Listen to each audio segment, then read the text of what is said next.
The story begins with a boy named Koichi. He was a 15-year-old who kept his otaku interests a secret. After being teased in middle school, he decided to hide his hobbies and blend in as a typical, unremarkable high school student with glasses. One day, while browsing his phone, he saw that new merchandise from a series he loved had just been released. He couldn't wait to get home and give it a perfect paint job. He was so absorbed in his phone that he didn't notice his classmate, Narumi, calling out to him. It wasn't until now that he realized she had called him Otaku-kun. Narumi Yua was the girl who sat diagonally behind him. It had only been 2 weeks since the entrance ceremony, so it was strange for her to label someone an otaku without even talking to them first. Koichi tried to correct her, explaining that just because his last name was Otakura didn't mean he was an otaku. But Narumi pointed out that he had been the one drawing a picture of a girl during class today. Koichi felt embarrassed to be caught doing something like that. He regretted not considering the diagonal view, even though he had been careful to avoid being seen from the side or by the teacher at the podium. He awkwardly explained that he assumed she would be too busy fiddling with her phone or sleeping to notice. Wanting to change the subject, he asked if she needed something. Narumi grinned and showed off her nails, asking if they weren't totally crazy. Koichi was confused, not really understanding what she meant by totally crazy. Her nails were messy and smudged, and he wasn't sure how to react. He wondered if someone who casually called a stranger an otaku should really be calling something else totally crazy. Despite the confusion, he figured Narumi didn't mean any harm by calling him an otaku. Still, he couldn't make sense of her nail design. It was just messy and weird to him. He didn't want to say anything negative, but also didn't want to lie, so he replied that her nails had a very unique design. To his surprise, she agreed and explained that she was trying to recreate a design she saw on her phone, but it didn't turn out as expected. She moved closer to show him the nails she was trying to imitate. While he was taken aback by how close she got, he was even more surprised by the original nails. They sparkled and shimmered as the angle changed. Narumi told him she had watched a few tutorial videos and tried to replicate the design herself, but for some reason it came out completely different. Still, she thought people might say hers looked good too, so she planned to ask everyone what they thought. Koichi then understood why she had approached him in the first place. He was relieved he hadn't mentioned that her nails looked like a witch's brew. As he tried to wrap up their conversation, Narumi noticed that he was good at drawing and asked if he could help her with her nails. He attempted to explain that drawing and painting nails were two different skills, but she persisted, even begging him to help. When she leaned in to plead, he couldn't help but sneak a glance at her cleavage, finding the view appealing. Pushing that aside, he realized that painting plastic models with lacquer paint was one of his hobbies, and nail polish was somewhat similar to lacquer paint. As Narumi started to lose hope, Koichi told her he would paint her nails. Overjoyed, she squeezed his hands in excitement and praised him. In return, he asked her not to tell anyone that he drew pictures in class, and she promised to keep his secret. With that settled, Narumi began peeling off her nails. At first, Koichi was horrified, thinking she was removing her actual nails, but she quickly explained that she was just peeling off the fake ones.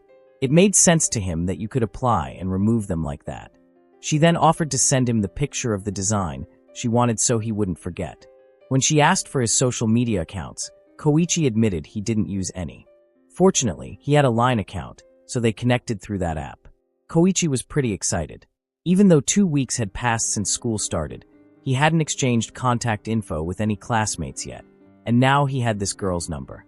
When he got home, he sat down to do some research. His first task was to remove the existing polish and residue from the fake nails. He was shocked by the price of nail polish remover, so he decided to try paint thinner instead. He wet a tissue with it and started rubbing off the polish.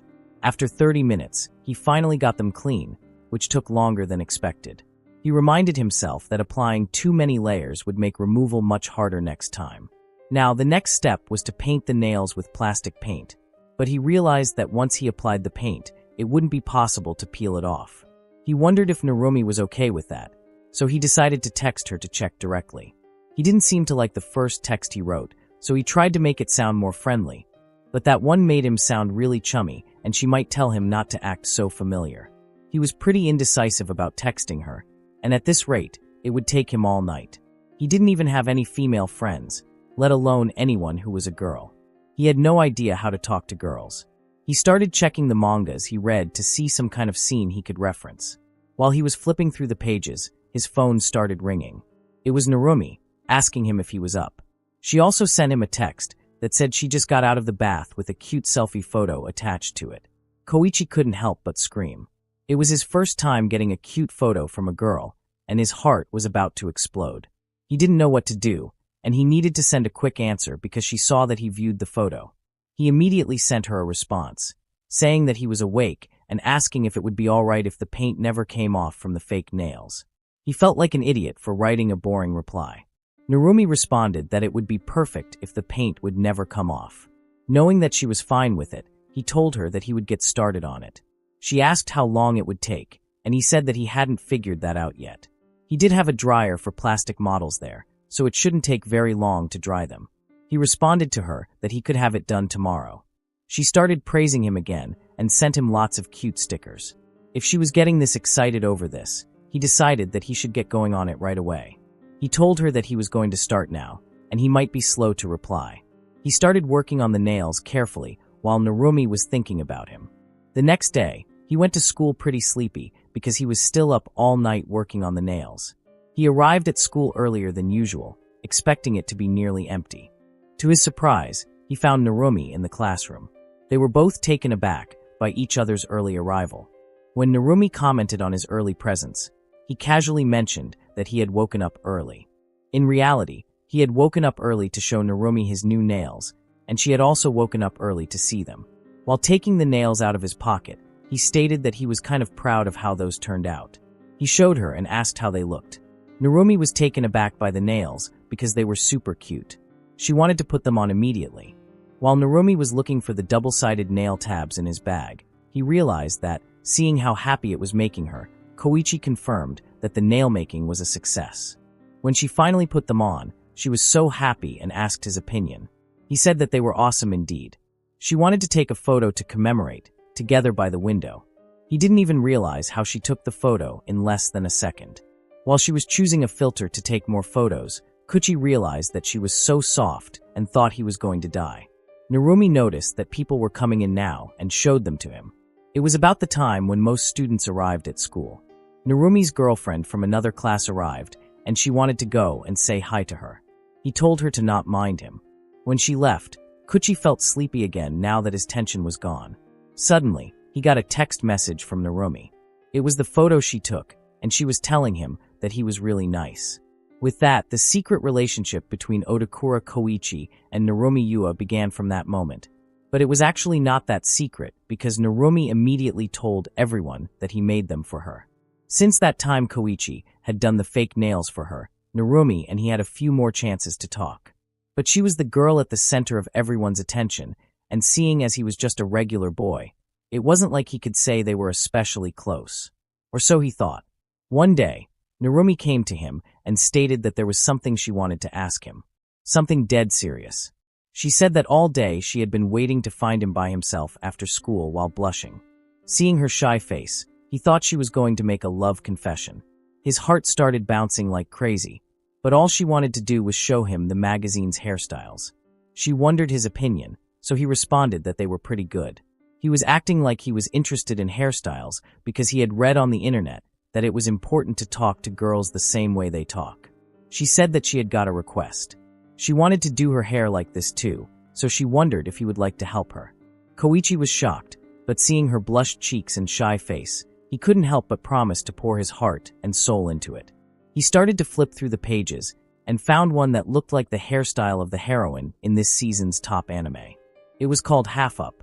Narumi wasn't good at doing this thing called kurarinpa, which meant making a ponytail, then splitting the top in half and wrapping the tail through. Koichi noticed that the model in this had her hair curled, but she didn't curl hers. She said that it was because her hair was fine. Even if she curls it, it goes back pretty fast, and on top of that, since it was bleached, it breaks easily. Otakura used to braid his sister's hair a long time ago, so he thought he might be able to do it somehow. He thought there had to be some way to curl her long, fine hair without damaging it. Narumi started to worry that they wouldn't be able to do it, but he didn't give up and started searching on the internet. He showed her something and suggested using that. He wanted to buy one right now, which surprised her, because she didn't expect him to do it today. He said that they should strike while the iron's hot. Before they left the school, Narumi wanted to inform her other friend from another class that she was heading out first. She told him to wait for her at the school's gate. While Otakura was waiting, Narumi apologized to her friend Riko that she ended up making plans to go shopping with Otaku. Riko asked if she meant Otakura by saying Otaku. She said that that guy was a wuss, and he totally seemed like an actual otaku. She started insulting him, saying that he clashed with her so badly that it was gross. Kuchi overheard everything she said and felt super awkward to have to walk out in front of them.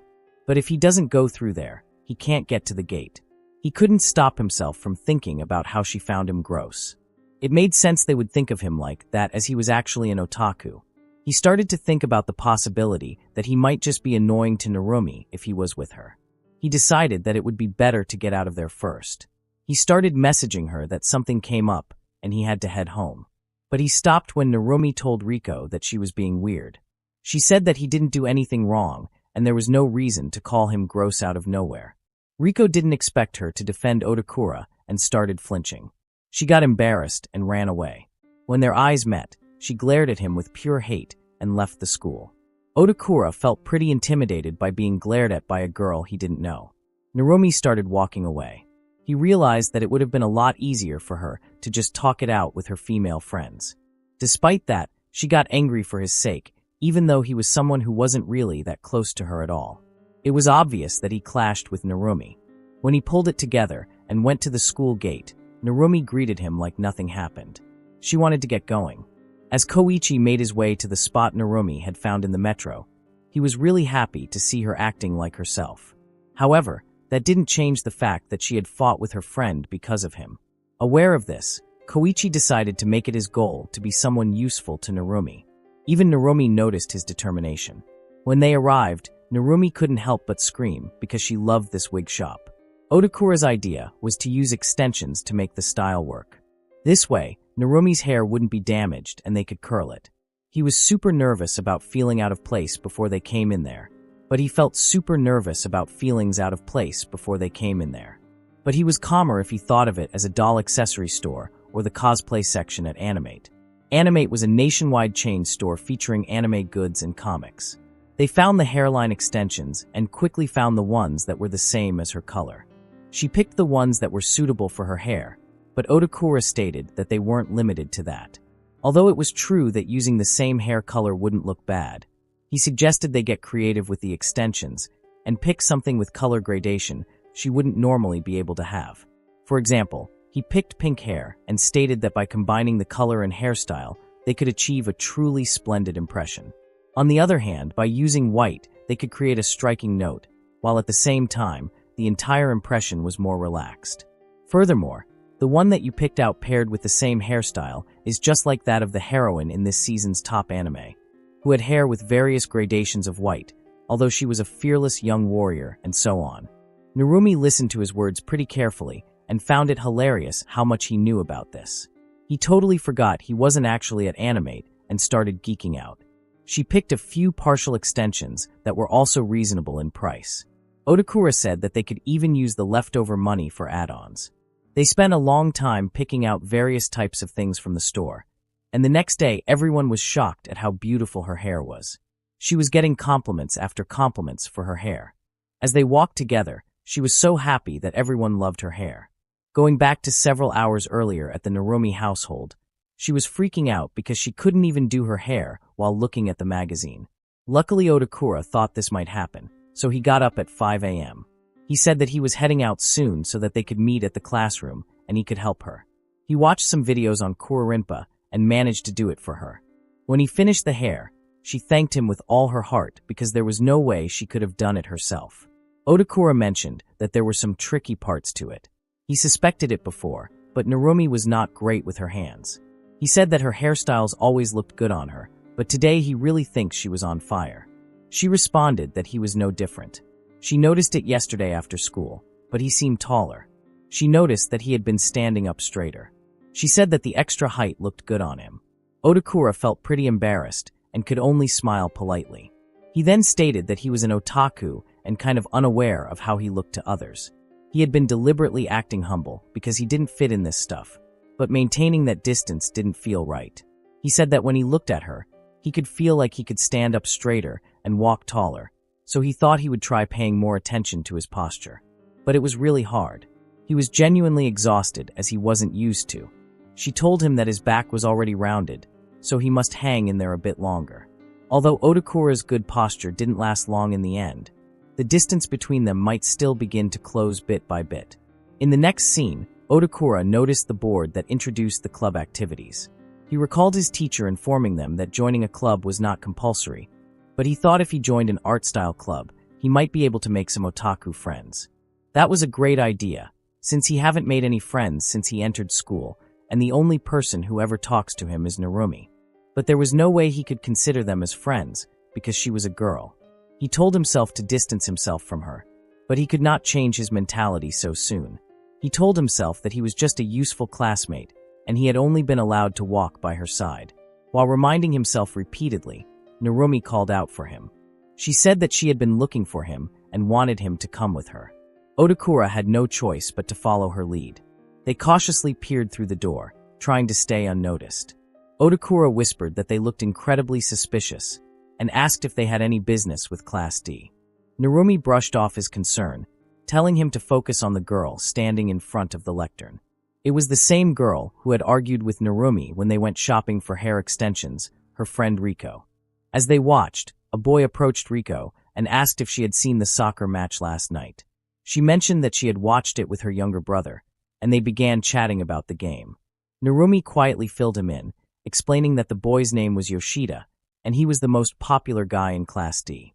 As Yoshida was popular with both the girls and boys in the class, one of his classmates teasingly asked if that was why he hadn't replied to his text. The group soon left the room, eager to show off their soccer skills, and Riko turned her attention back to her desk. Just then, someone bumped into her, causing her to drop her book. It became clear that this girl was bullying Riko. With a mocking tone, she claimed that Riko was so small and cute that she hadn't noticed her. Riko quietly ignored the taunt and bent down to pick up her book. The girl, irritated by Riko's silence, accused her of being rude for ignoring her apology. She then warned Riko not to get ahead of herself and told her to back off. Both Otakura and Narumi were shocked by the girl's behavior. Narumi was fuming with anger, especially since this bullying was happening when the boys weren't around to witness it. She explained that if she asked Riko about the situation, Riko would just deny it and insist that Narumi not worry about her. With that in mind, Narumi told Otakura she wanted him to come to her house before school the next day. As they grabbed a drink, Narumi explained her plan. Tomorrow morning she would invite Riko over and wanted Otakura to give Riko a makeover, just like he had done for her. Holding the bribery juice in his hands, Otakura was more confused than ever. He pointed out that even if they gave Riko a makeover, there was no guarantee it would stop the bullying. Narumi anticipated his concern and explained that, while she didn't fully understand it, some people judge others solely based on their appearance. That's why a makeover could be a powerful tool, a weapon of sorts. Still, she added, she believes people should dress however they want, whether it's flashy or not. Narumi explained that if a little makeover could save Riko from negative thoughts, she wanted to help in any way she could. She couldn't stand by and watch her friend being bullied, and assured Otakura that she had a plan. With that, she asked him to meet her at her house the next day. Otakura understood most of what she was saying, but he still wondered if he really needed to be there. He knew that if he tried to handle things on his own, he'd likely fail. To be honest, he didn't have the best impression of Riko due to her attitude. But he couldn't help but remember how he had been treated similarly to Riko in middle school. He often wished someone would have stepped in to help him. Hearing Narumi say that she couldn't just stand by and watch her friend be bullied left a strong impression on him. He realized that if he'd had someone like Narumi back then, someone who would stand up for him, things might have been different. For some reason, looking at her made him feel as though his past self was being rescued too. That's why he decided he was okay with helping her. He didn't know what she planned, but if she said so, he would do his best to help out with Riko's image change. Narumi seemed pretty happy with his dedication. The next morning at Narumi's house, Riko was furious to see Otakura there. Narumi quickly explained that she had invited him, but Riko was more concerned about why he was there so early, at 6 a.m. no less, and where Narumi's parents were.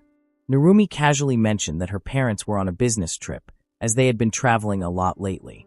Riko started to panic, thinking they had spent the whole night together. They quickly corrected her misunderstanding, and Narumi added that they had been discussing her hair in the DMs. That Otakura was there to help with it. Riko wasn't pleased and decided to leave, but Narumi stopped her, insisting that Otakura had done her hair that morning, and it turned out amazing. Riko, however, wasn't convinced. She argued that just because he fixed Narumi's hair didn't mean he should mess with hers. Riko's point was so valid that Otakura had no response, but with Narumi's persistence, Riko reluctantly agreed to stay. She sat down, warning Otakura that she wouldn't forgive him if he tried anything weird. As Narumi handed Otakura a mirror to help him, Riko guessed that Narumi was likely worried about Kaneyama and just wanted some distraction. Seeing how cute Yua's hair looked today, Riko figured that if it was just about having her hair styled, she could go along with it. Otakura's hair iron was pretty small, and he explained that it was meant for dolls.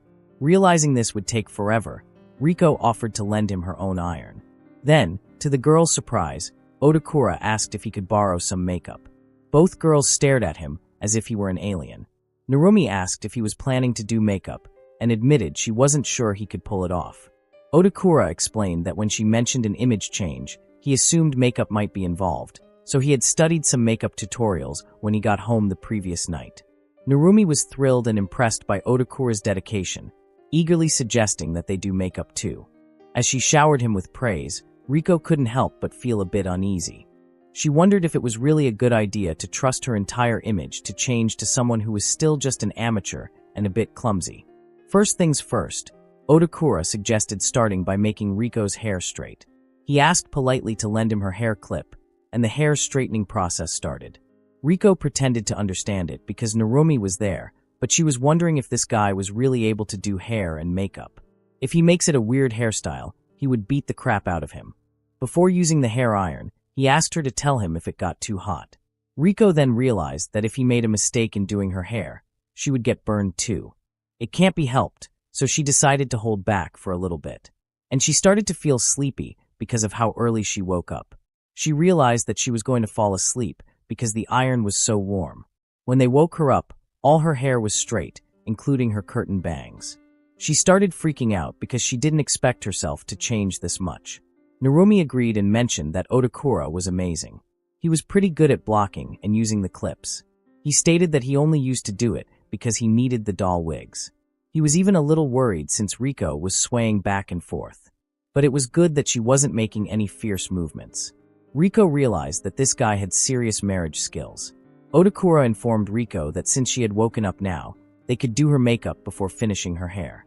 They prepared the makeup stuff, and what they were using were gold-colored eye color bases and those peach-pink colored eyeshadows. Narumi said that pink was cute, but it was a precious image change for her, so she suggested making her into a powerful woman with makeup. He was quite confused, so she explained that they could make her eyebrows super thick and put in some color contacts and red lipstick. She showed an example for them to understand better, but Otakura wondered what Riko thought. She said that she wouldn't want to go to school with that much makeup. She decided to leave it to Otakura. Since he had watched lots of videos and prepared himself for her, she could just leave the choice of makeup to him because she wanted him to make her transform. Neither Narumi nor Otakura was expecting this kind of cooperation from her, so they were pretty happy. Otakura held her chin and looked at her face. He said that since she was so cute, he thought about making her eyes a little droopy and making her lips a bit sharper too. The thing she was freaked out was that he called her cute so casually. Narumi had an idea and suggested changing her clothing style while they were at it too. She started taking her clothes off without caring that there was a guy right next to them. Riko yelled at Otakura that if he looked at her she would kill him.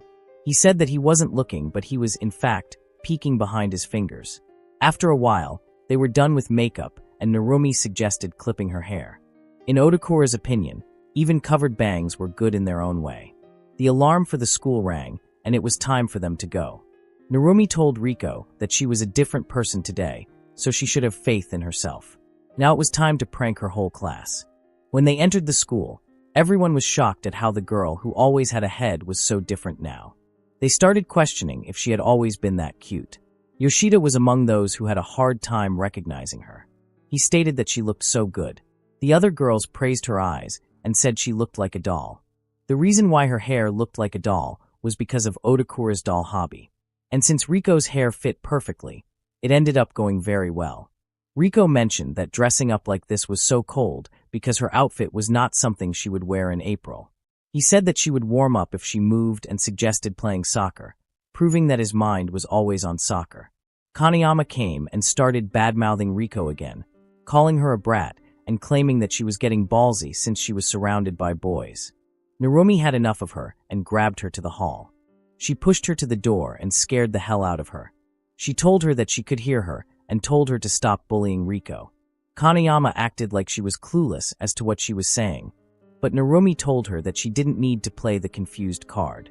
She knew that Kaneyama was after Yoshida and didn't want Riko to interrupt her. Kaneyama was shocked and asked how she knew about that. Meanwhile, our otaku was worriedly watching the first girl fight he had ever witnessed. When Kaneyama claimed that this had nothing to do with Narumi, she responded that it had something to do with her because Riko was her friend. While glaring at each other with hate and anger, Kaneyama was freaking out on the inside because Narumi was a popular girl that no one could beat, and making her enemy wouldn't be good for her. She said that she wouldn't mess with Riko and went to class. When she left, Narumi realized that she won. She was relieved a lot and thanked Otakura. Otakura wanted to ask something to her. He wondered if there was any need for Riko's transformation plan, since in the end, she ended up with the bullying problem, and it would have been faster to just call them out from the start. Narumi explained that there was absolutely a need to do that because Riko's consciousness changed along with her looks. She made him watch Riko, and it was obvious that Riko had become friendly with everyone in the class. She reminded him that image changes were a weapon, and that the most important thing was to have faith in yourself. On this day, Riko found the light in her life once more. But if there was something else, everyone should know that Yoshida liked the eye-covered bangs in her previous look. After school, Otakura immediately wanted to go home because he was too tired. That was a very long day for him because he spent his entire morning at Narumi's house doing makeup. He remembered how cool Narumi was the morning, but that manliness was just like that manga's heroine, like the part where she keeps her friend precious, and her looks from behind were similar too. He noticed the club activity board again and decided to learn from Narumi's positivity. While changing his shoes, Riko came. He was pretty surprised to see her and asked if she needed something. She wanted him to stop calling her with her last name and wanted to be called Riko. Besides that, she thanked him for today. He thought of a lot of things to get those guys out of her hair. She said that she only did it because she wanted to, so he didn't need to worry about it. Otakura thought he could actually use that experience for the doll works as well. When she didn't end the conversation, Otakura asked if she had something on her mind. She said that when he wasn't around, she said that he was gross and got scolded by Narumi. She said something like that without knowing about him, and she said that it was her bad and apologized for that. Otakura was shocked that she was bowing and sincerely apologizing for something that she thought he didn't even hear. In Otaku's head, he was thinking that Riko was apologizing like his younger sister from a while ago. And because of that fatigue, my thoughts weren't moving too well. So that's why his hand just moved on its own and patted her head, telling her that it was okay. He was a little shocked then, but she went out of her way to apologize and she was so serious. But when Riko looked at his face with a shocked impression, he realized that he was patting a girl's head like it was nothing. He immediately apologized and explained that she was acting like his younger sister and her head was just in the perfect position. While he was begging her to not sue him, she told him to not do it while in front of other people with the reddest face. She said that if he ever petted her head in front of Narumi, she wouldn't forgive him. That was all she wanted to say, and she left there. She said it as if he would pet her as long as it wasn't in front of anyone else. But he thought it was just him looking into it too much and wondered if he put on a blush when he did her makeup because her face was so red. A few days later, Narumi called Otakura in the cafe shop. There was a long line, so they started chatting. She asked if he comes to cafes often, and he responded that this was his first time coming to Foeder Books. The other people were surprised that a girl was being nice to an otaku. Suddenly, Narumi needed to go to the bathroom and wanted him to hold her bag. When she left, Otaku explained to the guy behind him that his friend had gone to the bathroom, and the man was pretty understanding towards him. He said that he saw him as a man who understood gals. After that, Narumi came and they got their coffees. She said that she was really close to peeing herself. She said that she was wondering what she should do if her turn came up even though he wasn't here, and Futterbuck's orders seemed hard to say. They were like an incantation and were a little too hard for her. That aside, the drink she ordered was amazing. She explained that the newly released frappe was popular on social media, so she really wanted to try it out. She suggested that he should buy one too, but he said that he was content with just a coffee. He could buy a manga and still have change left over from the same money to buy that frappe. Narumi must have a generous allowance, he thought. He then wondered what she wanted to talk about. She said that it was about Riko the other day. Narumi looked like she enjoyed talking with him. She told him about how Riko got more female friends after that, how she wanted him to make new fingernails for her, and how she wanted to design some new hair for her again. Just like that, she was able to talk to her without any effort at all. His body felt so ticklish and fluffy from it. It was the most amount of time he had ever spent like that. She then asked her if there was a way to easily lose fat. Otaku was shocked, so he couldn't really respond. She explained that it wasn't because he had gotten fat or anything, but it was getting warm recently, and she would be showing more skin too. It was pretty ironic that she was asking this while holding a drink that was high in calories, tall in size, and had extra chocolate syrup. She said that before summer actually comes, she was thinking of squeezing her fat a little before that. He had no idea what on earth she was talking about. She continued to say that she had been trying not to eat sweet things recently too, even though she was holding one right now. Otakura cleared his throat and asked her if she knew how many calories were in that frappe. It was pretty obvious that she was clueless. Otakura wasn't sure if he was allowed to say this, but he continued to explain to her that that single cup of frappe had about the same amount of calories as a bowl of ramen. She was shocked to hear that because in her mind it was just a drink. She couldn't understand how that worked and thought ramen could be as full of calories as he thought. Otakura stated that she was straying away from reality. He explained that it just meant that the frappe had a high calorie and high sugar rate, and now she didn't want to drink all of it anymore, but leaving it behind was a waste. She tried to hand it to him and wanted him to drink it. He felt nervous because this would be an indirect kiss, and he had no guts to ask that. On the other hand, if he resists too much, he might end up hurting her.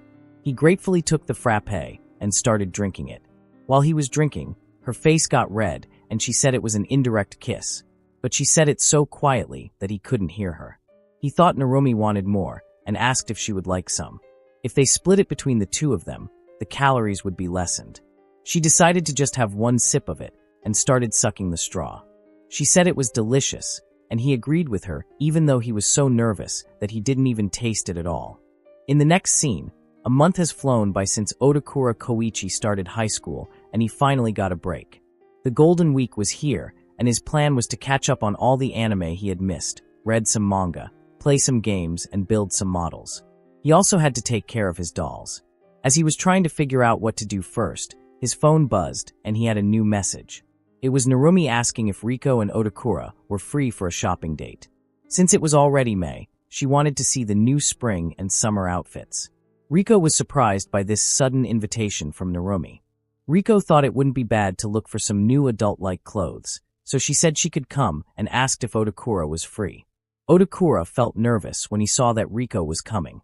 He then started to consider. Shopping costs money, and he didn't really care too much about fashion, so he kind of wanted to turn it down.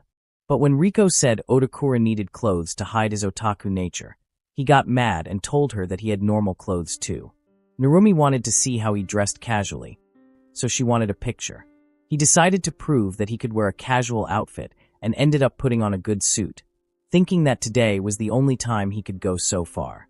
He was confident about his outfit, which included an unknown source of fake black leather pants and a cheap silver accessory with a mysterious safety pin on a black shirt and a black jacket.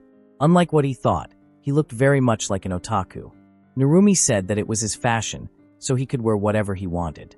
But if he didn't want to be seen as an otaku, she would say it was a bad fit. Riko told him to come tomorrow after he let his sister pick out his clothes for him. The next day, he got dissed by his younger sister, and she decided that the most casual clothes he had was his uniform. He didn't feel like he was on holiday with those clothes and felt pretty bad. Finally, Riko and Narumi arrived without making him wait so long. He almost went blind by how bright they were. There was such a level difference between them and him, who didn't even have clothes to go shopping. Narumi purposefully didn't ask about the uniform because she sensed something and immediately suggested starting with buying him some clothes. As they started walking around in the mall, he asked how his budget was looking. He brought 10,000 yen to start it off, which was quite a lot. She always thought that otakus bought so much stuff that they wouldn't have that much spending money. His funds for today came from his sold models. When he told them this, Narumi was shocked and asked if he was in a bad spot. He explained that he buys new models often and builds them. And once he gains enough satisfaction with them, he sells them and uses that money to buy more models. He mentioned that it depends on what it is, but they usually sell for a fine bit of money. This was a world that Narumi was a stranger to. Rico said that if he didn't buy something too fashionable, 10,000 would be plenty. He didn't plan on buying something like that and just wanted to buy normal clothes. Now that she knew the budget and what he wanted, Narumi suggested a shop named Uniqlo. Otakura was so excited because he knew about this store. They collaborated with one of the anime he watched. They went inside and started looking around at the clothes. Of course, they refused to buy anything that Otakura found interesting. Narumi noticed the spring vest that the mannequin was wearing and thought it would match him. Rico said it would make him look like a nerd, so she suggested a half-oversized crew neck knitted shirt. And since he had a lot of black clothes, if they chose a bright pair of pants, he might be able to do some arranging. And since it was Otakura, they knew he should be able to do something during the fall too. He was shocked that they were deciding everything at lightning speed. In the end, they created an outfit that contained an oversized shirt, a cardigan, wide pants, and sandals. Otakura liked this fit because even though the colors were plain, it looked so fashionable. Rico suggested buying the whole outfit, and Narumi agreed with her. He agreed with them and said that he was going to wear this as much as he could this year. He did go over his budget a little, but that happens. Now it was time to choose the girls. There were so many new releases, so Narumi didn't know how she was going to decide. Otakura agreed that there were quite a lot of cute ones there. Rico had an idea and suggested Otakura choose their clothes this time. That sounded fun to Narumi. Rico was sure Otakura wouldn't know his way around girls' clothes, and she would tease him when he brought weird clothes. Otakura started looking around and picking clothes for the girls. 5 minutes later, he returned with the clothes and started explaining what he chose. He said that Rico wanted adult-like clothes today, so he brought wearing something a bit revealing and chose small things that were adult-like. Rico didn't expect him to give quite solid advice, but she said that there was no way those would look good on her. Narumi objected that she should wear these kinds of things. Otakura mentioned that, on the other hand, Narumi was revealing too much. Since she had clear white and long hair, he suggested wearing something less revealing. Immediately, he went to pick something out for her. Narumi ended up taking all the clothes he picked for her. She wondered if Otakura liked those neat types of clothes more while changing. Meanwhile, Rico was a bit uncomfortable with changing her clothes so close to a boy. Otakura called out for them from the other side of the curtain. They were both ready and came out of the cabin. Narumi was wearing a modest dress with a flower design which made her look like a rich princess. Rico came out and asked his opinion on the fit. She looked pretty good with her baby face with an adult-like style. While Otakura was clapping his hands for them and complimenting, they also noticed that both looked pretty good. Even though Otakura's male clothing sense was so bad, he was so good at choosing female clothing. There was a reason behind this. Otaku always chooses female avatars when he plays internet games and is quite particular about the equipment. Recently, he played social games and visual novels. That's why he could find good coordination. For girls' clothes only. He was having so much fun looking at girls' clothing. He wondered if they could have another look around the store because it might help him personally in the future. Rico realized that Otakura might have more interest in girls' clothing than her. When they finished shopping, Rico noticed that it was only 3, so she asked what they wanted to do now. She said that they could just wander around, but they had quite a lot on hand. Rico suggested looking for somewhere to sit. Narumi then had an idea, and she wanted to go to karaoke. Rico was fine with karaoke, but she wasn't sure about Otakura's opinion. But surprisingly, he was fine with it too. While Narumi was putting a reservation in, Rico expressed her surprise to Otakura. He explained that lately anime songs had been in the hit chart, so he would choose songs that they probably knew. Rico was not expecting too much from him anyway, so he could take it easy. However, he definitely surprised both of them with his performance. He was really good at singing and was confident. When he finished his song, he reached the highest score today. Riko's highest point was 95 and Narumi's was 94, while Otakura got 99. Otakura was able to let out a female voice as well, being one who had a diphonic class voice, meaning that he could sing a duet on his own too.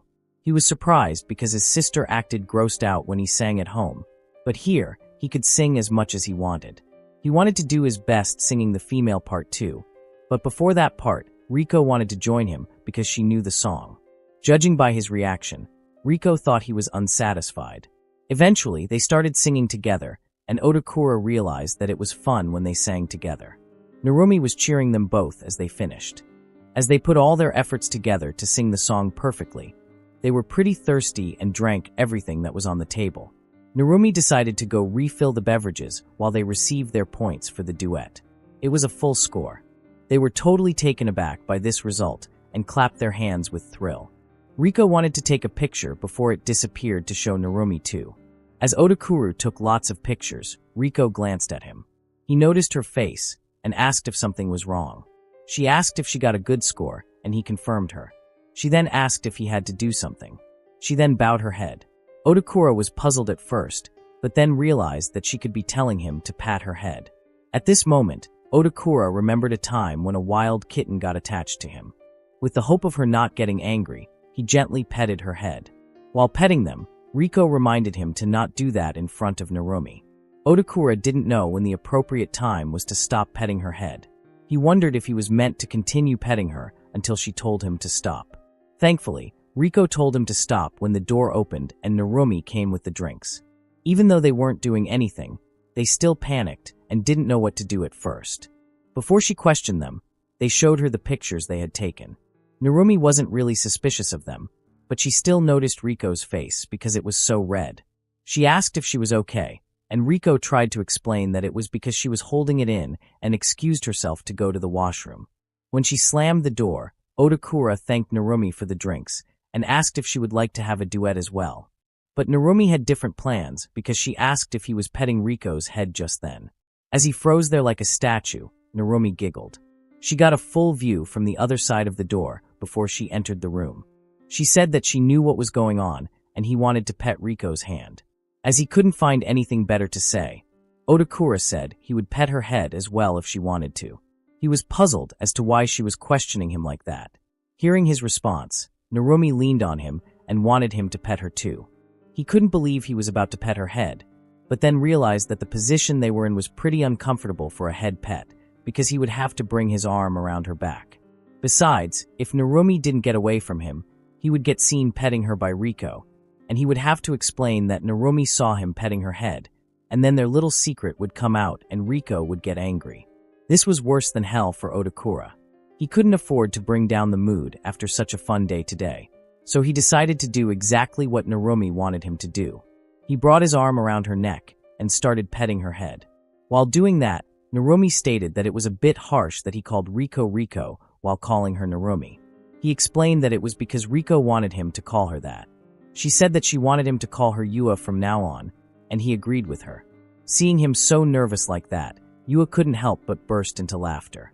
She then promised to keep it a secret that she saw him petting Riko's head due to his expression. She responded to his question earlier that she did want to sing a duet too. Since she got her head pet, Yua's mood went high. It was his first time being petted by a boy, so she was a bit happy. But the real reason for her happiness was because it was Otakura who petted her, but she didn't know that yet. Furthermore, the trio kept going extension after extension, and thanks to that, from the first day of the Golden Week, their throats were gone from singing so much. Coming up to the second half of the Golden Week, the three, Otakura, Yua, and Riko, were enjoying the summer a step early by going to pools. Yesterday, Riko texted the group chat that she got 3 free tickets for a heated pool tomorrow and asked them if they would like to go. Thanks to her, they were all enjoying the pool. Didn't forget to thank her parents, too. Riko was glad that they were able to come because she thought Yua would be the period where she would be crying over her homework.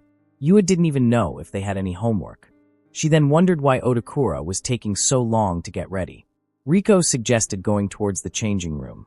Suddenly, 2 outgoing college students came and asked if they could come together. They said that they were looking for something to do as well. Yua responded that they were not free and they were not sisters. Riko corrected them that they were in the same year. One of them realized that if they were the same year, it would mean that the ladylike blonde was a middle schooler with good growth. But the other one told him that they were high schoolers, had enough, and told them that they were waiting for someone. But he asked if it could be another girl that they were waiting for. And if it was, they could invite her and hang out together. Yua was about to reject them. But when she turned her back, she saw Arakura as he was waving at them and apologizing for making them wait so long. They were taken aback by his fit body. They couldn't understand what was wrong with those muscles because they were way too much. He was explaining that it took a while to put on contact lenses for the first time, but all they could focus on was her muscles. He noticed the guys next to them and asked if they were friends. The guys were so intimidated by his body that they said they were just passing by and left there in a hurry. He was pretty confused and asked who they were. And Riko simply explained that they were just hitting on them and there was nothing to worry about. But besides that, Riko asked what was with his muscles. He explained that there was a quite popular training anime a little bit ago, and he got so absorbed into it that he started training at home and drank collaboration proteins. So he ended up looking like this. Yua mentioned that he was skilled, good at singing, and had a hidden macho, which was not normal. She then asked if she could touch his muscles. He let her touch his chest, and when she did, his muscles moved. She found it amazing that his muscles were twitching as she touched them. Otakura told Riko to try holding onto his arms, and when she did, he easily lifted her and started spinning. The little kids who saw them wanted their dads to spin them too, but they were too out of shape to do that. Yua wanted to join them too, but Otakura told her that she was too high for this. She seemed pretty upset about it, but there seemed to be nothing to do. Riko asked if he could walk like this, and he started walking. Yua thought this was just favoring Riko, and then had an idea. She told him to squat down a little. When he bent over, she got on his back and asked him to carry her too. Panicking, Otakura was going to mention that her chest was right on his back, but seeing her face, he realized that she knew exactly what she was doing. He decided to play along and grabbed Riko too. Everyone was shocked once again that he could carry both girls like it was nothing. After this strength show, they went inside the water and went far away. They had also come to quite the deep end, so they asked if Riko was okay because of her height, but she told them not to underestimate her. She wanted to say that she could still touch the ground, but she was barely touching it. She regretted not bringing Yua's floaties with her, but Otakura was willing to go get it. He asked where it was, and she said that it was tied up next to the parasol. They thanked him, and he started walking to get the floatie. He quickly found it and went back to the pool. He realized that Yua and Riko were getting hit on earlier, and he left them on their own. It might be safer with him near them, so he needed to get back quickly. But a woman stopped him. He turned back and asked if there was something, and the woman who stopped him asked if she could touch his muscles, even though it was a weird request. Otakura was shocked and wasn't sure if she was talking with him. He asked if she meant him, and she confirmed him. She said that she was very interested in boyish macho muscles quite a lot. He thought she was asking this because his muscles were rare and didn't even begin to think that he was being hit on.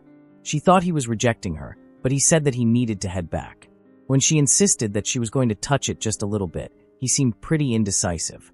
Luckily, Yua and Riko came, and they both hugged his arms asking if she was his friend. Riko cleared her throat and told the woman that he was theirs. She asked her to go away. The woman giggled and said that he was so friendly and cute, but she didn't insist on anything and excused herself. When she left, the girls had a quick jealousy attack. Otakura explained that she wasn't a strange person. She was just intrigued by his muscles and asked if she could touch them. Yua and Riko both realized that he was so stupid to not realize that he was being hit on and started dragging him to the pool. They both thought leaving Otakura on his own at the pool was too dangerous, despite the danger of them being hit on themselves. In the next scene, the Golden Week ended and another challenge for the students arrived, the midterm exams. Yua came to Otakura and begged him to help her study. Seeing her beg like that, he asked if she was that much in need of help. He wondered if her marks were so bad on the pop quiz they had today. When she showed her marks, he was shocked. Otakura was confused because since she was able to get into their high school, he thought she would have been able to study quite well. That was right, Yua was not dumb. In middle school, she had passed all her tests with flying colors. The reason why she was doing badly with studying now was because of Otakura.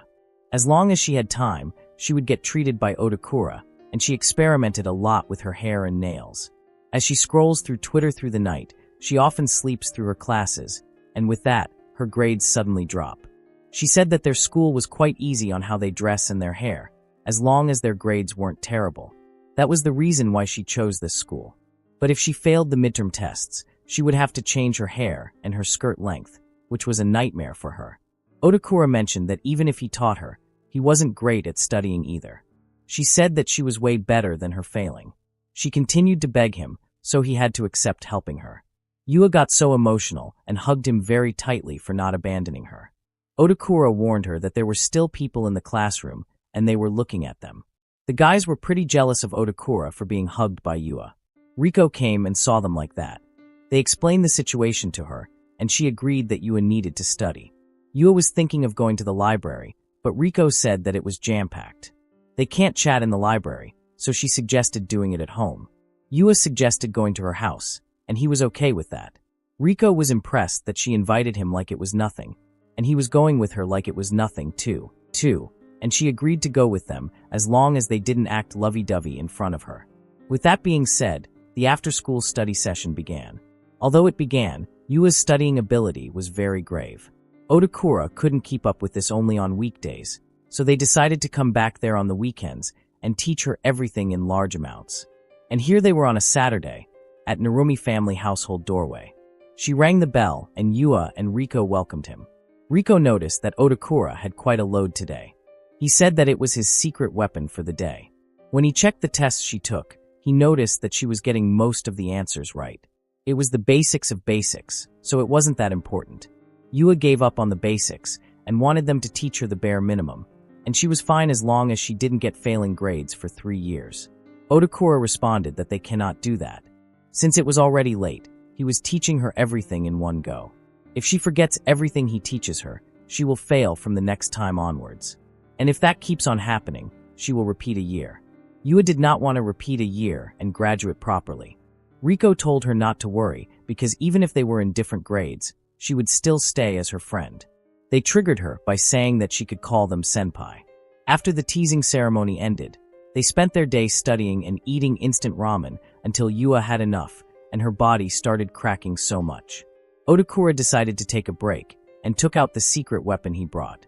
He explained that it was good to have sugar when you use your head a lot, so he thought of those for a snack. They were Macedonia, an Italian traditional fruit punch. The girls seemed pretty interested in this dessert.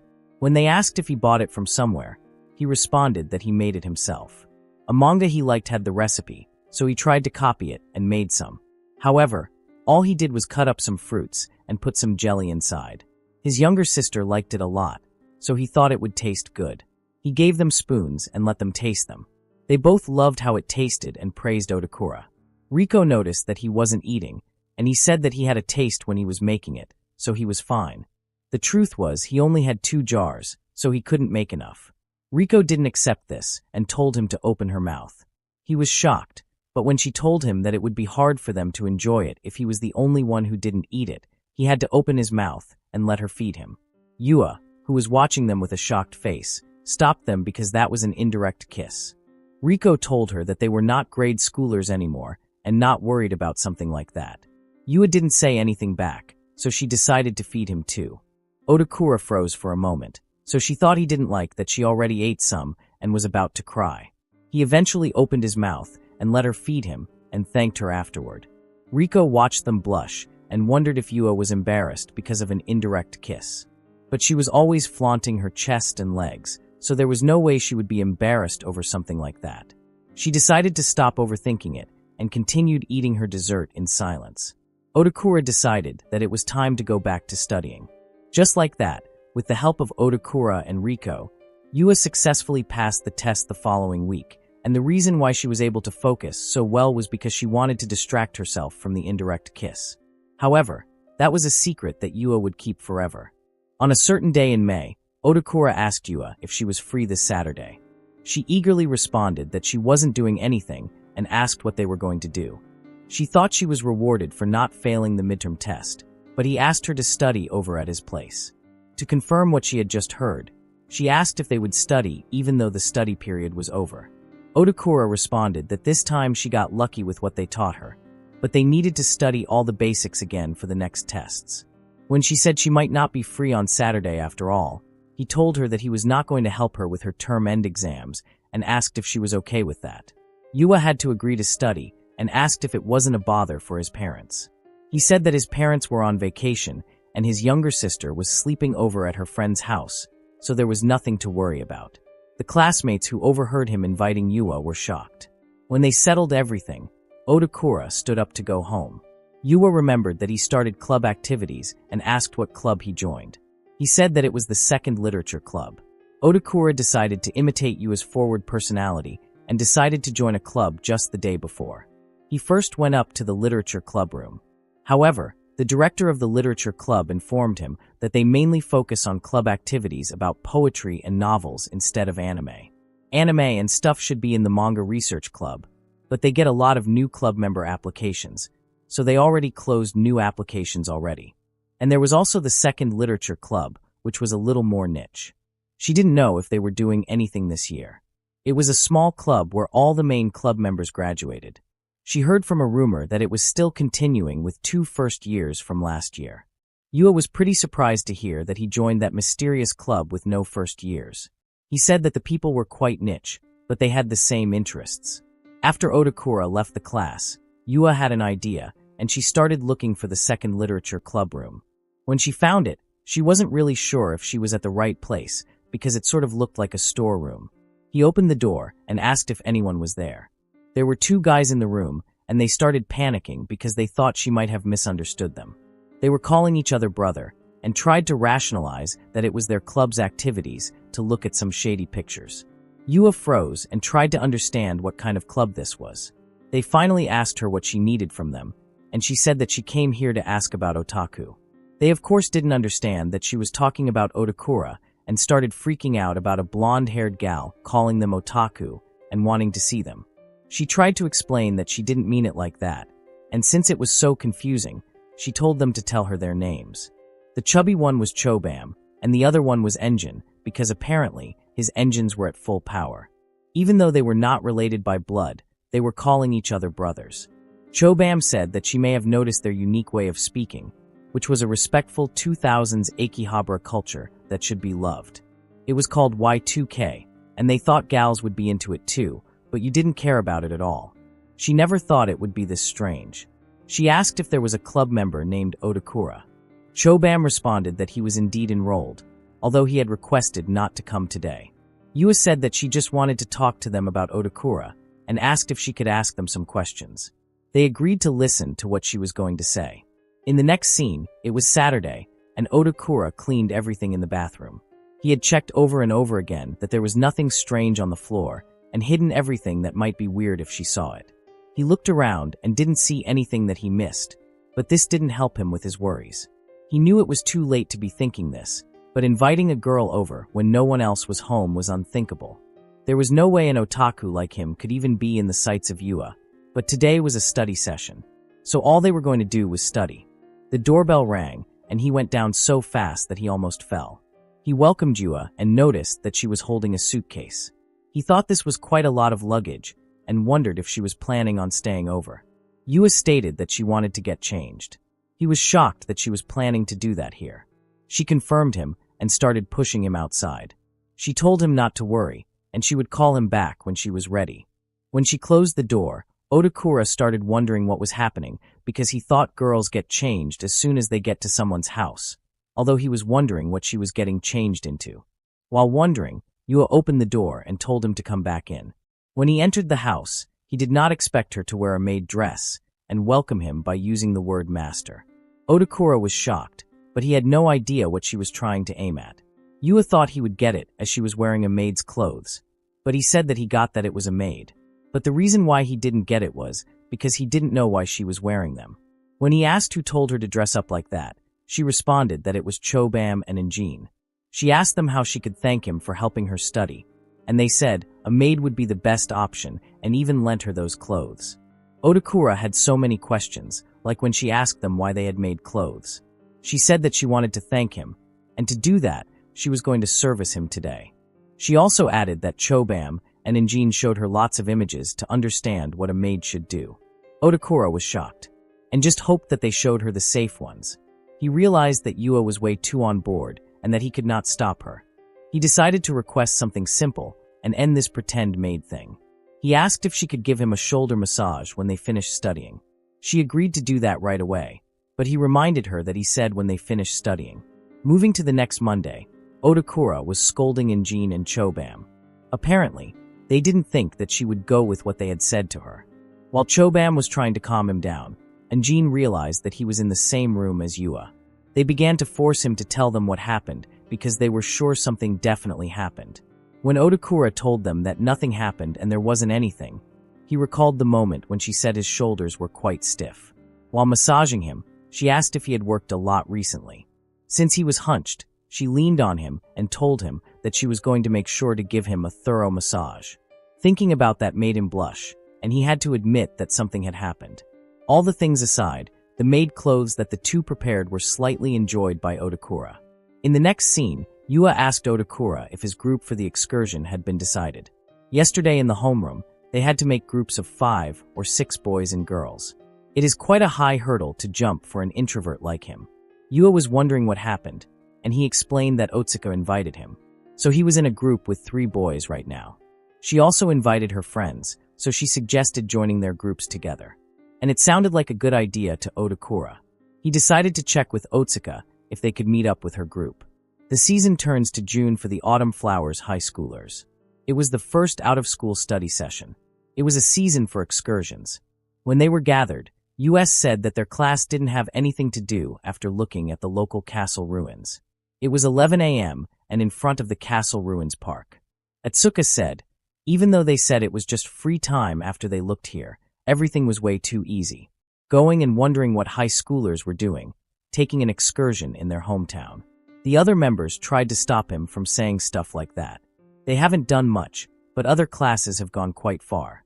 And the castle ruins course had the shopping district close by, so Rico in Class F said they went to some factories.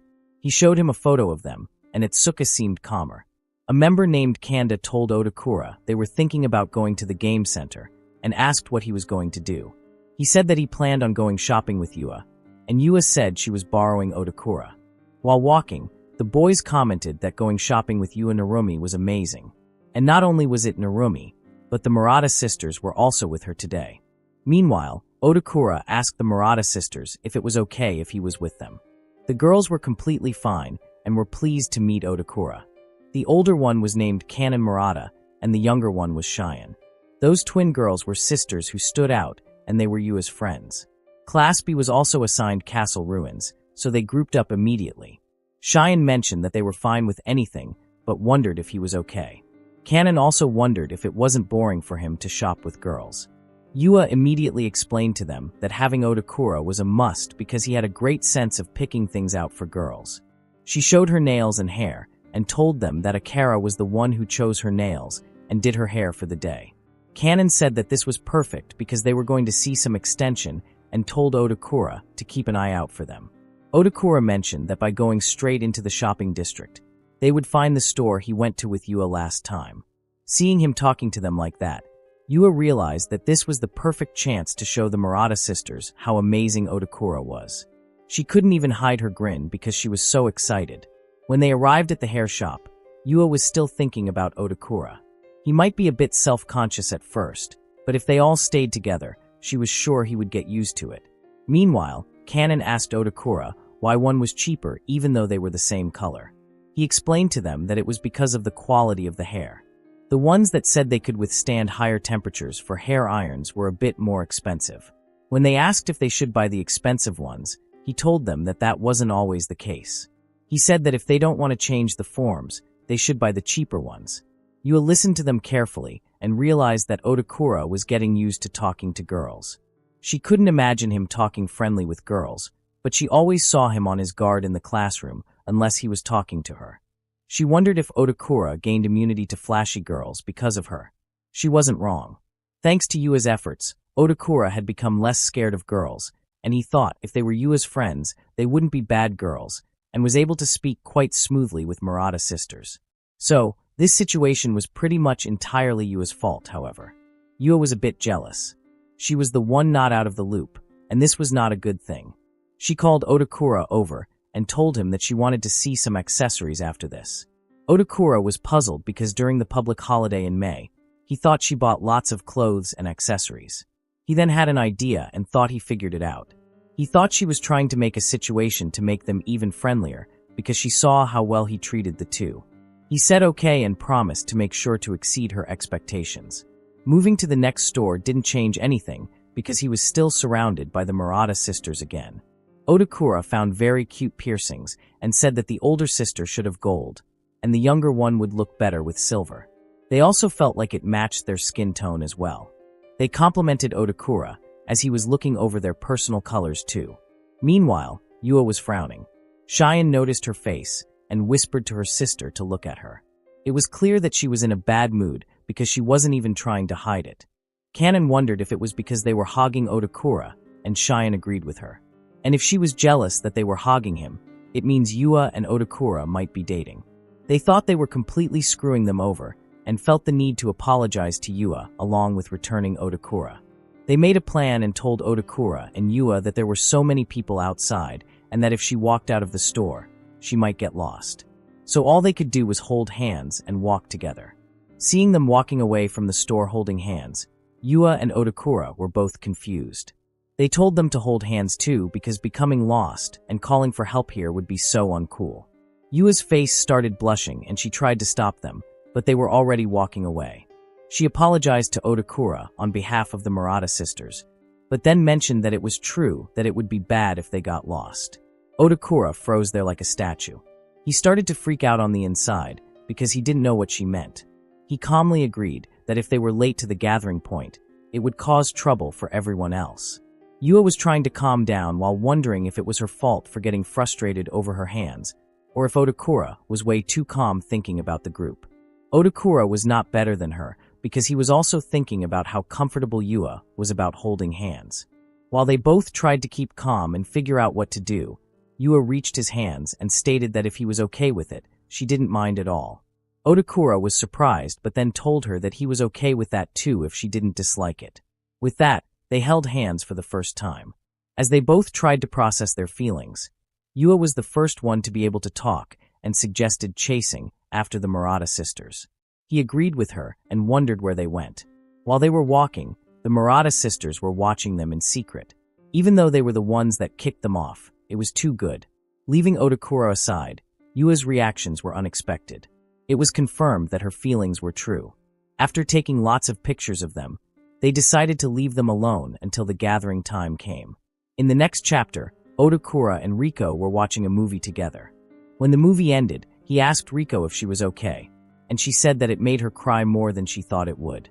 Otakura agreed that it was a good movie and wanted to come back and watch it again. Riko looked at him as if she was looking at an unknown creature because she was surprised that he watched movies more than once.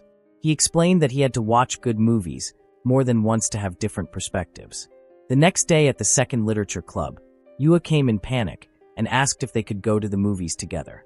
She was pretty bummed that they didn't invite her, but Riko explained that it was an anime movie and she didn't watch anime.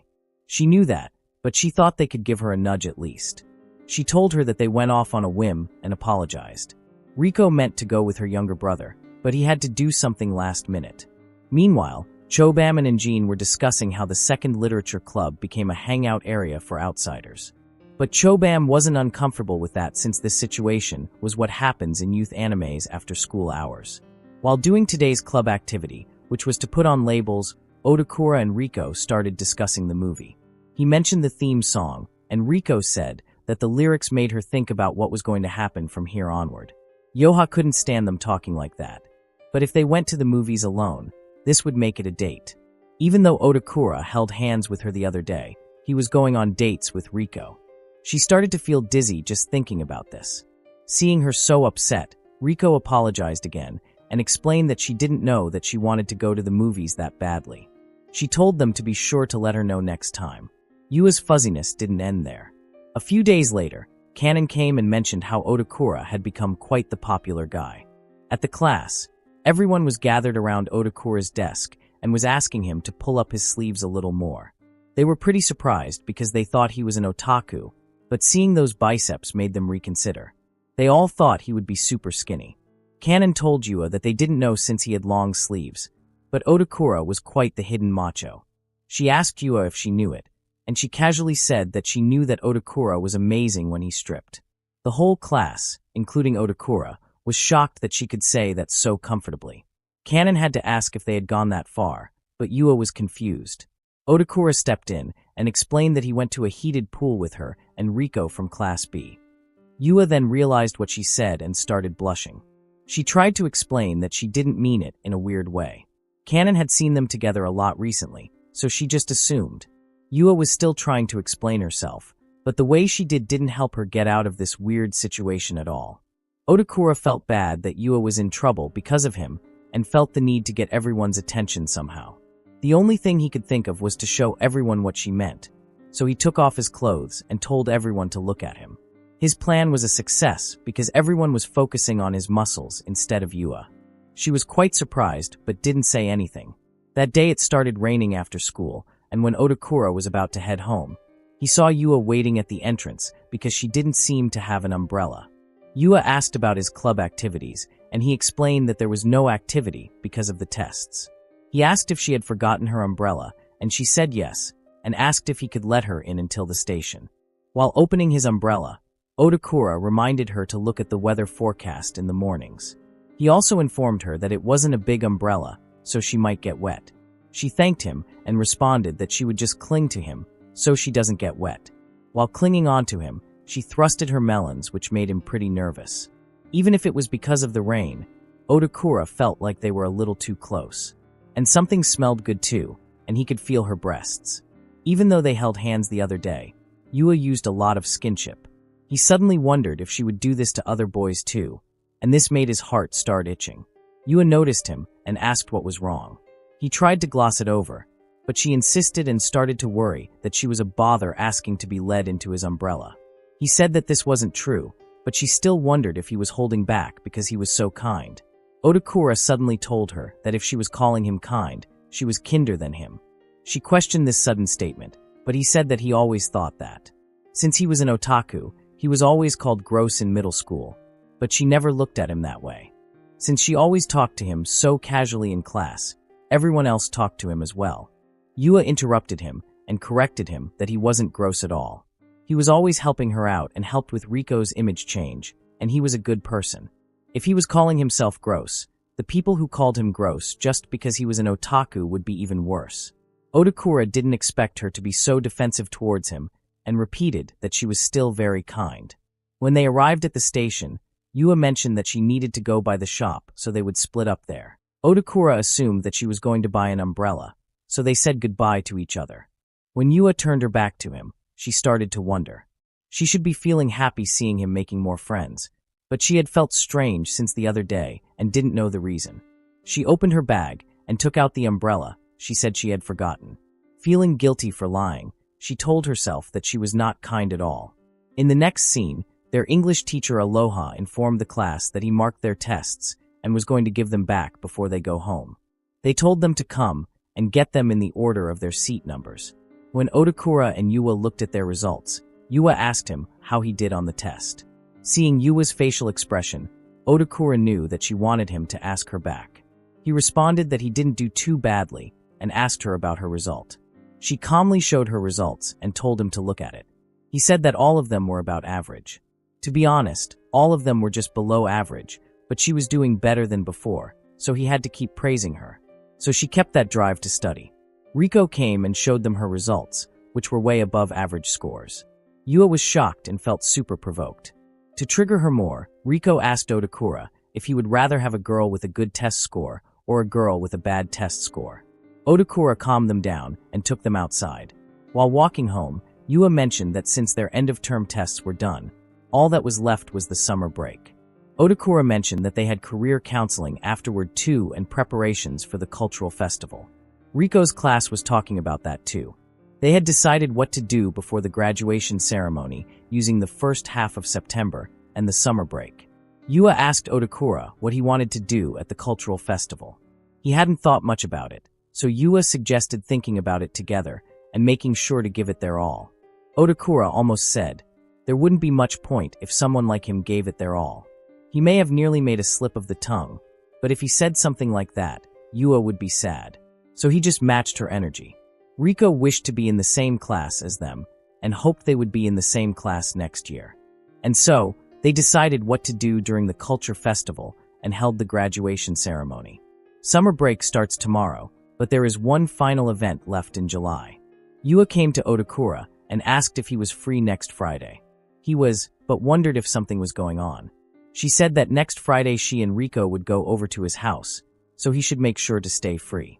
Otakura was okay with that, and then noticed that she was walking home, so he offered to walk together to the station. But she said that Riko had off part-time job after that, and left there in a hurry. Otakura was not used to being invited or refused, so he was a tad shocked. He realized that Yua was in quite a rush, and wondered if she was raising funds for the summer break. The following weekend, Riko and Yua came to Otakura's house as they promised. He welcomed them and felt relieved that his greeting went perfectly. He cleaned the place and practiced greetings before they arrived. He brought them to his room and told them to sit wherever they liked. Seeing Otakura's bed, Yua jumped right on it. She didn't just lay on the bed, but started rubbing against it. When he asked what the hell she was doing, she explained that she rubbed her scent into his bed, and now he could smell her while he went to sleep. Riko frankly told her that she was acting like a pervert and told her to quit it. She was quite offended by what Riko said, but Riko asked Otakura if he agreed. He couldn't say anything because he was actually very happy about this. That aside, he noticed that they brought a lot of stuff with them and asked if they brought homework or something like that. Yua stood up and stated that he was wrong. She wanted to take it out, and Riko agreed. They took out a box and asked him to guess what it was inside. He would assume it was a cake just looking at the box because a cake picture was right on it. But he acted like he didn't know it, and Yua excitedly revealed that it was a cake. He acted like he was so happy, but more importantly, he was confused. He wondered if they were just going to eat a cake instead of studying today. They didn't stop there and took out his presents. They also wished him a happy birthday, which made him freeze for a moment. He totally forgot that today was his 16th birthday. Since his birthday comes during the summer break every year, only Otakura's family ends up celebrating it, and he also didn't have any friends to celebrate it. But this year seemed to be different from the rest. He couldn't believe this cake was his birthday cake. Yua noticed that Otakura was way too shocked. Riko told him to ignore the cake and open their presents. Yua agreed and wanted to explain what they bought. Yua's present was a cologne for him. Since they bought some normal clothes the other day, she thought that if he put this on, he could sort of level it up. She told him to make sure not to put too much on. Otakura seemed to like the smell of cologne. He then noticed that it was the same one she was using right now. The thought of smelling Yua on him was quite stimulating for him. The next present was Riko's. She bought him a good pair of white sneakers. It was a color he definitely wouldn't buy on his own. Riko knew that and said he could wear them all season. Otakura stated how happy he was and was also surprised that she knew his shoe size. Apparently, she checked his shoebox at the school to find out. She also bought a pair for herself, but she told herself that she didn't buy them just so they could match like Yua did. She just wanted a pair for herself, too. Seeing her blushing, Yua asked if it was too hot. When Otakura asked if they were okay with this because they gave him such expensive presents, he realized that they worked at a part-time job after school. He said that he couldn't accept those if they took one-off part-time jobs just to buy those. They told him that he had to take them. To their defense, he always helped them out, and they needed him to let them pay back the favor every once in a while. Realizing that he couldn't change their opinion, he had to accept the gifts. He thanked them and promised to take good care of them. Now that they had finished handing out the presents, it was time to eat the cake. Otakura said that he would bring them some drinks, plates, and a knife. Riko mentioned that she also brought some board games, too. After the cake, they played games and spent their day enjoying Otakura's birthday. Otakura went to the door to see them off before they left. Yua said they would see him, then they prepared for the cultural festival. They said goodbye to each other and left. As Otakura was about to go inside, Chobam and Injin came and gave him their presents. Wondering what it was, he opened the bag, and it was a maid costume. It was a different design from the one Yua was wearing. They said that if he was an otaku like them, he should at least have one of them for himself. Otakura slammed the door on them because it was a ridiculous present. Even though he said it was stupid, he stored it properly, making sure not to create the outfit. In the evening, her mother came back from work, and since it was his birthday, she brought his favorite food. Otakura enjoyed their dinner together and took a bath afterward. When he got into bed, he realized that today was the best birthday he had in a long time since everyone was able to celebrate with him. But he had a hard time sleeping because Yua's scent lingered in his bed. It was already August, but even during summer vacation, mornings started early for the students of Akahama High School. The reason? They were preparing for the upcoming cultural festival.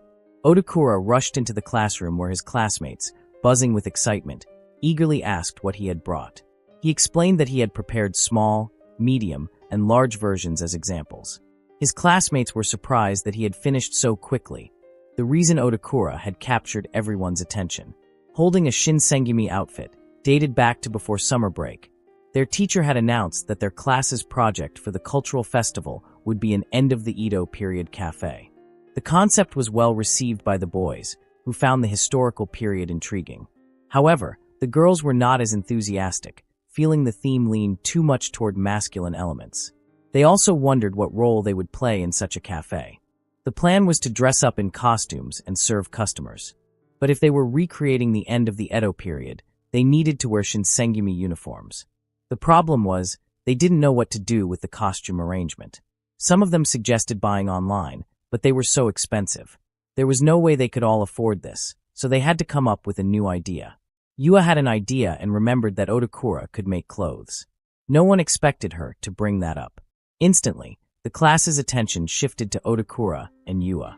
As Otakura whispered to her, trying to clarify that he had only ever made clothes for dolls, Yua confidently replied that if he could make doll clothes, he could make them for people too.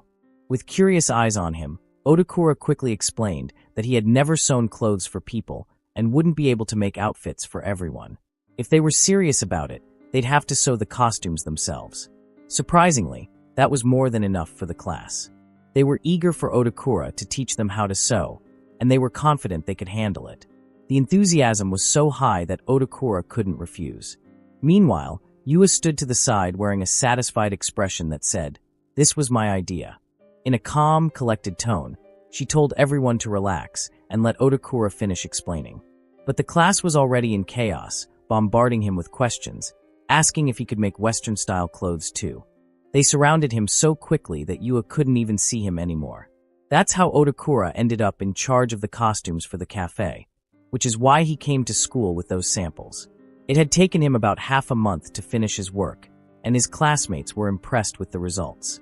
However, while the Haori was manageable, he mentioned that making the hakama would be more difficult. His classmates reassured him, saying they could handle that part themselves.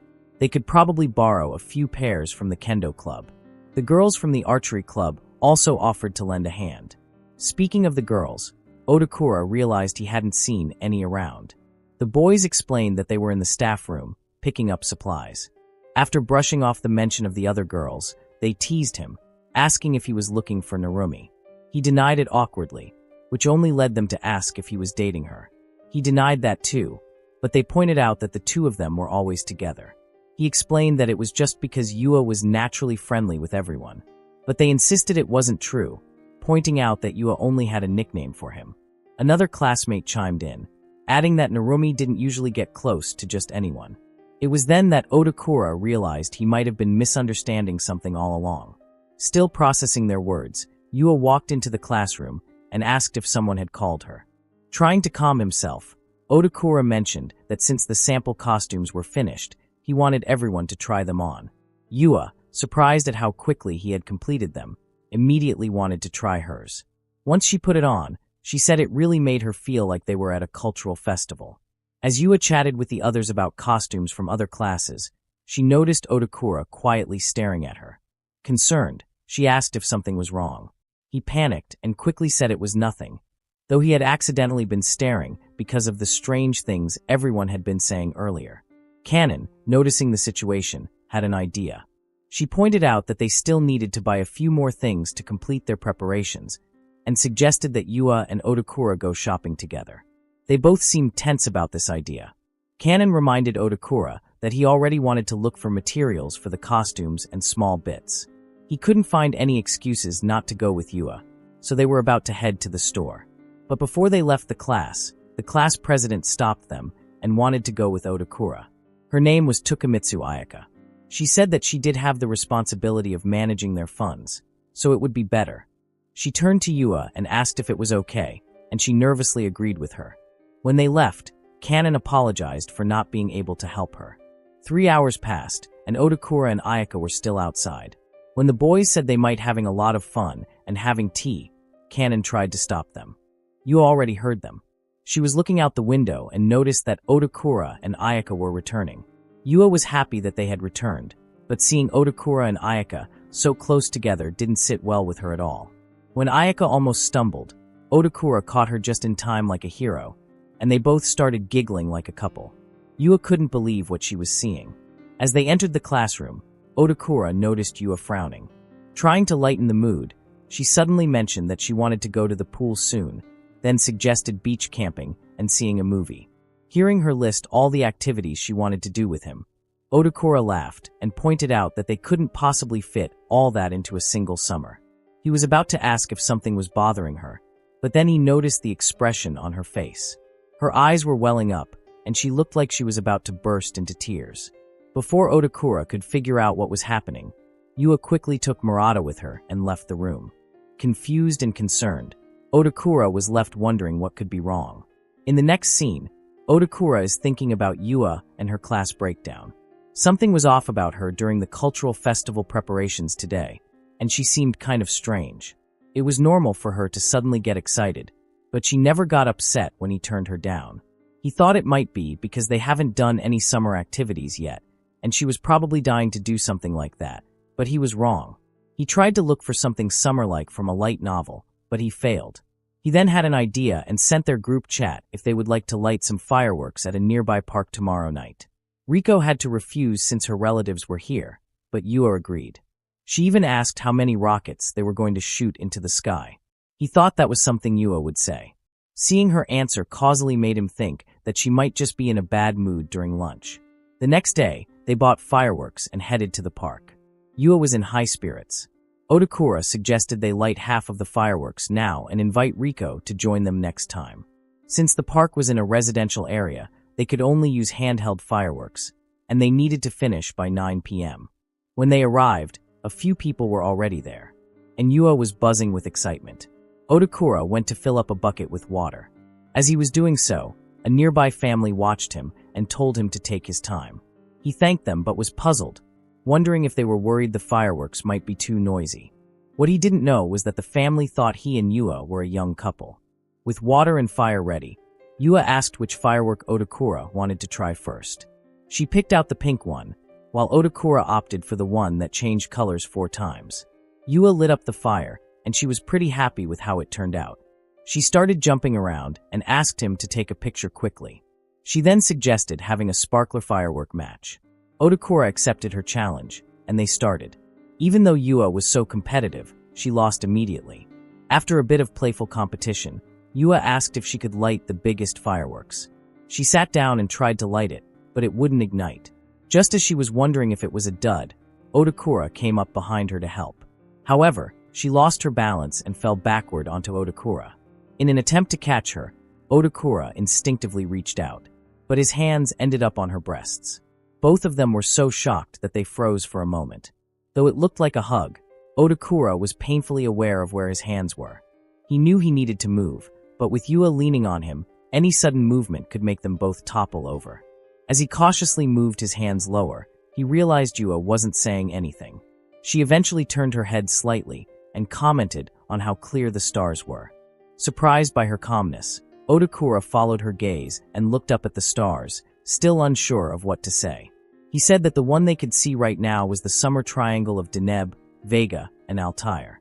The constellations they could see in the Milky Way were Cygnus, Aquila, and Leia. Yua was pretty surprised that he knew so much about the stars, so he explained that there was a good anime song with lyrics like that, but suddenly realized that it wasn't that he wanted to talk about the stars, he couldn't think of anything else at all to talk about. But Yua seemed interested and said that if constellations were thought up a long time ago, If they think of some of them now, she wondered if they would still be talked about in the future. Otakura also wondered about that too. Then she pointed at a star and named it the Yua constellation, and the next star the Otakura constellation. The Otakura constellation looked like glasses, and the Yua constellation looked like it said Yua. The sky reminded Yua of the nails he made for her. The evening ended with Otakura walking her home, and after dropping her off at her door, he couldn't stop thinking about their conversation. His mind wandered to the stars, wondering if she had been subtly pointing out Altair and Vega. He dismissed the thought, telling himself he was overthinking. It was just a story, after all. Vega was Oraheim, and Altair was Hikoboshi, two lovers separated by the heavens. Meanwhile, Yua sat in her room, her heart racing. She was certain Otakura must have noticed how fast it was beating. She could even hear his heartbeat so clearly at that moment, a rhythm that echoed her own. Embarrassment washed over her as she replayed the words she had shared with him, feeling shy about how vulnerable she had been. Yet despite her nerves, there was one undeniable truth. She was in love with Otakura.